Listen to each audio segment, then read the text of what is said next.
Well, Dr. Shakir Emel, also known as my son, is so wonderful to have you on today talking about this topic I'm just passionate about this topic, and I think that you are too. And you're going to help me introduce you because you know how mom has memory lapses. I know that you've been a doctor at this point, let me guess, 13 years? About 14. Okay, pretty good. And recently, it's been a couple of years that you have been blessed to be the chair of the emergency department at a local hospital. How many years has that been? Two. It's been just over 2 years. 2 years. So you're the man to really help us understand stress a little bit more clearly and more deeply. You know, for me, in this American society, it's almost been like a badge of honor to say, oh my gosh, I am stressed out. I'm working 9 hour shifts. I'm turning around. All of my kids are in these extracurricular activities. I'm running to ballet. I'm running to baseball. And oh, I am classroom mom and I'm running the ministry. I'm sitting on this committee. And we almost brag about it. Somehow we think that we're a little bit more valuable, I guess, when we're under stress. Look at all the things that I can do. So that's the first camp. And then there's a second camp of people that I've encountered who accept stress as part of their career. This is part of their daily life. It's almost a little bit of a defeatist attitude. They live with stress symptoms, the insomnia, the sense of overwhelm, the deep fatigue. And so I'm looking at this very interesting to me. I am happy, on the other hand, because it seems like post pandemic, there's a group of workers emerging saying, you know what? It has to be about work life balance. Life is short and we need to enjoy it. So that is happening more. But I wanted you to talk a little bit about living with stress, entertaining stress until it explodes into disorder and disease. And if you have a great story to tell alongside that, I'd appreciate it. Excellent. I'll do my best and we'll make it a discussion. So feel free to sort of nudge me in one direction or another. So stress is really interesting. We know stress is real. We know stress exists. We know that stress has very real manifestations. The challenge is that it's really difficult to measure. So what's your level of stress? How is it impacting you? And the other thing that is important to take into consideration is that we all respond differently to whatever life's triggers may be. And so there is what we call a window of tolerance that we all have. And that window of tolerance is how, when we are confronted with some kind of stimulus, how we respond to it. And for some of us, we can tolerate quite a bit.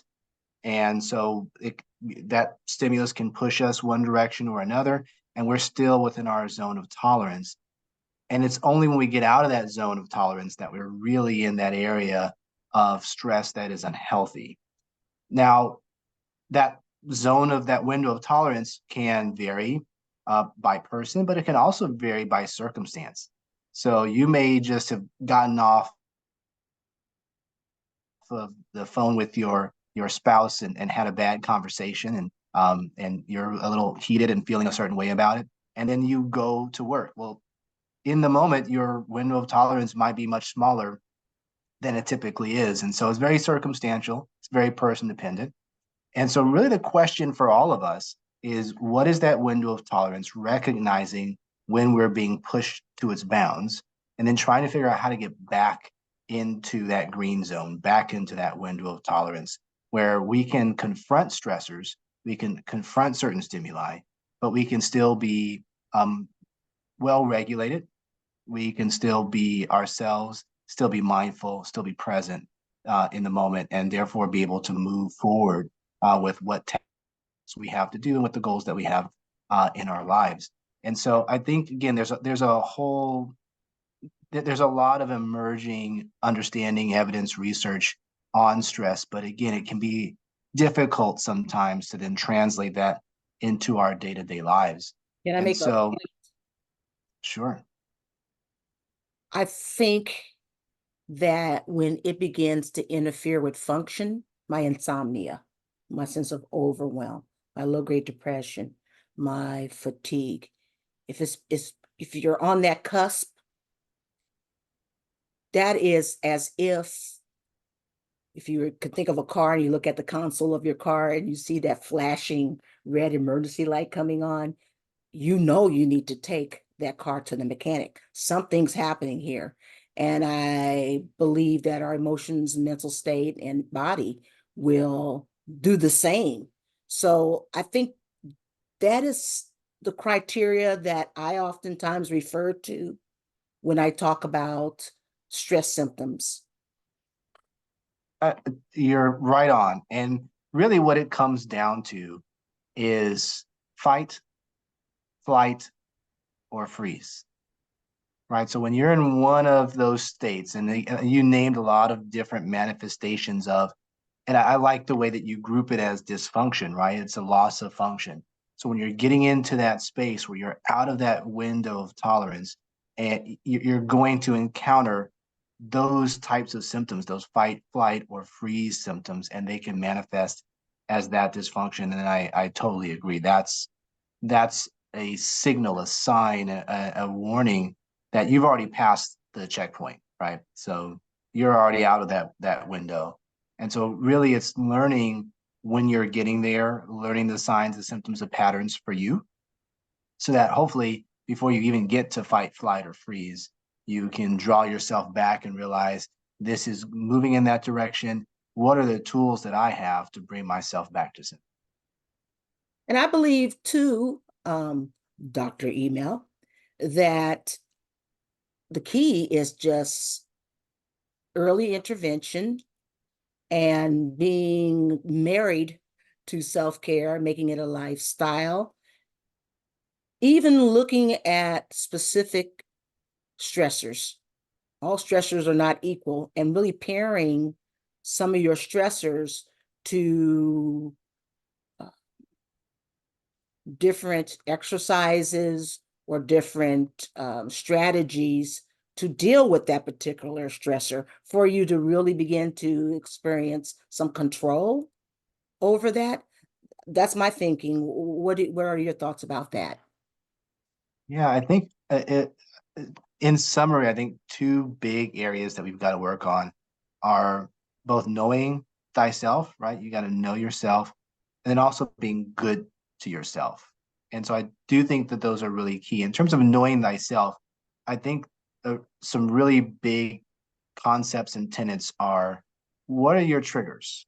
What are those things that you know are going to get you maybe more excited, um, more into that dysregulation than other things? Because again, we're all different and we can tolerate different flavors of things, even one better than another sometimes. So, what is it for you that gets you there? Along with that is knowing what your levers are, right? So you see that you've had a trigger. What can you do then to again kind of draw yourself back? What are the things that work for you, right? There are 1,000 self-help books that you could read that talk about different strategies, but what works for you? And then that I think is a good transition into the be good to yourself, which part of being good to yourself is being present, right? Living in the present. And so sometimes those triggers will come, the stimuli will come, and then all of a sudden we'll go to the past and we'll spend a bunch of time in the past. Well, this reminds me of this person. This reminds me of this situation. And I remember how this happened, and I don't want that to happen again. And that makes me so angry. And how could they be like that? You know, we start to spiral into the past. Or we can start to leap into the future where we think, oh my goodness, what is going to happen? If I have to, if my boss is telling me I've got to do this, well, what about this? What about that? What about this? And all these sort of futuristic things, as opposed to just sort of bringing ourselves back to the present and asking ourselves, okay, what can I control about this circumstance right now? What is it that I want to do with this, right? Because sometimes we're given things and we just assume that we have to accept them as they are, Mhm. when really we have the opportunity to, maybe we have to accept some of it, but maybe we can make something out of this, make it our own, turn it into our own form of, piece of work, our own artwork, our own craftsmanship, whatever it is, but be able to be present in the moment enough to be able to receive it and to be able to work with it as opposed to spiraling into the past or fast forwarding into the future, both of which are spaces where we're powerless, right? We cannot change the past and we cannot immediately predict or change the future. And so once you do that, you rob yourself of all potency, right? And that's where part of distress comes from, because now you're feeling impotent in this situation, and that's a bad place to be.